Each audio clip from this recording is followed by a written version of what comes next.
নমস্কার বন্ধুরা, welcome to ইউনিকন।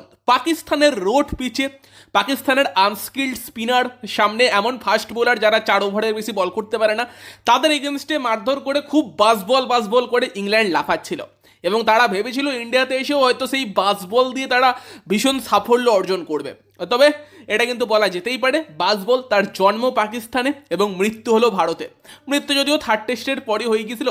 তো রিপ বাসবল, ইংল্যান্ডের বাসবল অ্যাপ্রোচ কিন্তু ইন্ডিয়াতে চললো না এবং সেখানেই কিন্তু ইন্ডিয়া 4-1 ইংল্যান্ডকে সিরিজ হারালো। প্রথম ম্যাচ যেটাও ইন্ডিয়ার জেতা উচিত ছিল, বাট যা হোক সেখানে কিন্তু ইংল্যান্ড ম্যানেজ করে বেরিয়ে গেছিলো সেই ম্যাচটা।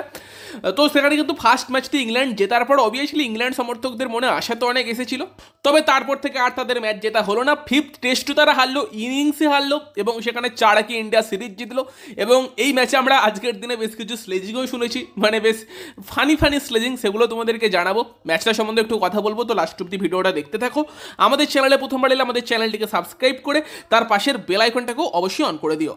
তো ফিফথ টেস্ট ইন্ডিয়া জিতলো কিন্তু এক ইনিংসে প্লাস 64 রানে। ইন্ডিয়া একবার ব্যাট করে যে রানটা করেছিল, ইংল্যান্ড দুবার ব্যাট করেও সেই রানটা থেকে 64 রান কম রয়ে গেছে।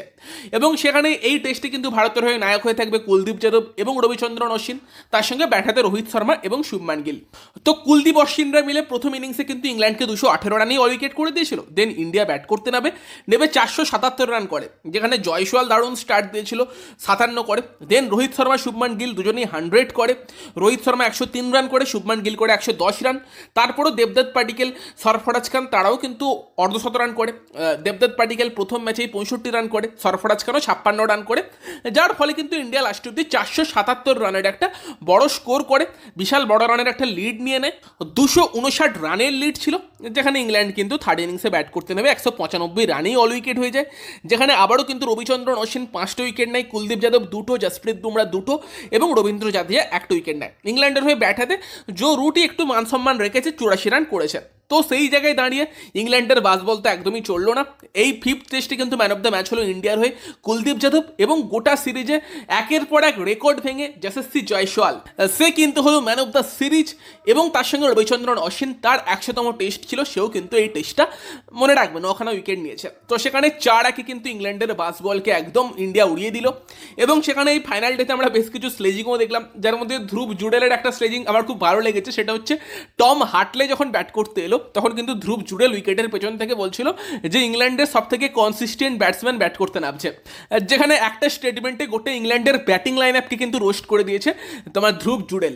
অ্যাকচুয়ালি সেকেন্ড টেস্টের পর মানে টুইটারে এক ইংলিশ ফ্যানের সঙ্গে আমার একটু তর্ক বিতর্ক হচ্ছিল এবং সেখানে আমি তাকে বলেছিলাম যে অলি পোপ একটাই ভালো ইনিংস খেলে দিয়েছে, মানে ফার্স্ট ম্যাচের সেকেন্ড ইনিংসে অলি পোপের থেকে আর ভালো ইনিংস আসবে না। এবং দেখো লাস্ট অব্দি কিন্তু অলি পোপই একটাই ভালো ইনিংস খেলেছে, অবশ্যই ম্যাচ উইনিং ইনিংস ছিল, বাট আর খেলতে পারেনি। টেকনিক দেখলে বোঝা যায় যে কোন প্লেয়ারটি ইন্ডিয়ার মাটিতে সফল হতে পারে কি পারে না। জ্যাক ক্রাউলির মধ্যে কিছুটা সেই টেকনিক ছিল, জো রুটের মধ্যে আছে, যদিও জো রুটও ব্যর্থই হয়েছে এই সিরিজে এক প্রকার। রুট যে স্ট্যান্ডার্ডের প্লেয়ার সেই অনুযায়ী বলতে গেলে, তবে তারপরও রুট লাস্টের দিকে এসে ফর্মটা ফিরে পেয়েছিল। বেন স্টোকস, জনি বেয়ারস্টো, তাদের তো একদম ভোলার মতো সিরিজ গিয়েছে। জনি বেয়ারস্টো 100 টেস্ট ম্যাচ খেলতে নেমেছিল আজকে, এবং সেখানে জনি বেয়ারস্টোর সঙ্গে কিন্তু শুভমান গিলের একটা বেশ ভালো স্লেজিং আমরা শুনি। যেখানে শুভমান গিল যখন ব্যাট করছিল, অ্যান্ডারসনকে মারছিল, সেই সময় কিছু একটা তাদের মধ্যে কথোপকথন হয়, যেটা আমরা দেখেছিলাম, এবং সেটা টেনেই কিন্তু জনি বেয়ারস্টো হঠাৎ করে, যার নিজের টুর্নামেন্টে এত খারাপ যাচ্ছে, একটা দুটো 6 মেরে খুব উত্তেজিত হয়ে গেছিল। দেন শুভমান গিলকে গিয়ে বলে যে তুমি কি বলেছিলে অ্যান্ডারসনকে, যে সে নাকি বয়স হয়ে গিয়েছে, টায়ার্ড হয়ে যাচ্ছে, তারপর সে তোমাকে আউট করে দিয়েছে। হঠাৎ করে এরকম শুভমান গিলকে বলতে শুরু করে। শুভমান গিল বলে তো কি হয়েছে, সেটা আমি যখন 100 করে ফেলেছিলাম তারপর বলেছিলাম, তুমি কত করেছো এখানে। সেখানে জনি বেয়ারস্টো বলতে যাই তুমি ওখানে কত করেছিলে, বলে কিছু বলে না, থেমে যায়। মানে হয়তো বলতে চেয়েছিল তুমি ইংল্যান্ডে কত রান করেছিল, বলতে গিয়ে কিছু মনে পড়ে সে থেমে যায়। সেই সময় হঠাৎ করে সরফরাজ খান সে পাশ থেকে বলে সালা একটু রান কি করে ফেলেছে, বড্ড বেশি লাফালাফি শুরু করে দিয়েছে।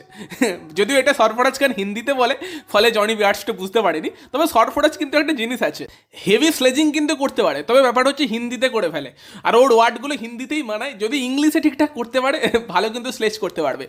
তো সেখানে কিন্তু লাস্ট অব্দি ইংল্যান্ডকে হারিয়ে ইন্ডিয়া 4-1 সিরিজ জিতলো। সিরিজটা খুব হিটেড হয়েছে বলবো না, তবে ইংল্যান্ডের কিন্তু মোমেন্ট ছিল অবশ্যই। তারা কিছু কিছু সময় আমাদেরকে টেনশনে ফেলেছিল যে এবার কি হবে। তবে সেখান থেকে ইন্ডিয়া প্যানিক করেনি প্রথম টেস্ট ম্যাচের পর থেকে। প্রথম টেস্ট ম্যাচটাও জিতলে 5-0 হয়ে যেত, খুব ভালো হতো, তবে ঠিক আছে, তারা মানে অতিথি দেবো ভব, তো এসেছিল একটা ম্যাচ জিতিয়ে দিয়েছি, তো সেখানে ঠিক আছে 4-1 সিরিজ জিতে গিয়েছি। এই সিরিজ নিয়ে তোমাদের কি বক্তব্য, তোমাদের কার খেলা সব থেকে ভালো লেগেছে এই সিরিজে অবশ্যই কমেন্টে জানিও। আর এবার পুরো ফোকাস চলে যাবে আইপিএল এর দিকে, তো এবার কিন্তু আইপিএল এর সময় শুরু, তো সেখানে তোমাদের মতামত কমেন্টে জানিও। ভিডিওটা ভালো লাগলে ভিডিওটাকে লাইক করে দিও, শেয়ার করে দিও, আমাদের চ্যানেলে প্রথমবার এলে আমাদের চ্যানেলটিকে সাবস্ক্রাইব করে তার পাশের বেল আইকনটাকে অন করে দিও। তো চলো গাইস, সেই ভিডিওতে এই পর্যন্তই, বাই বাই।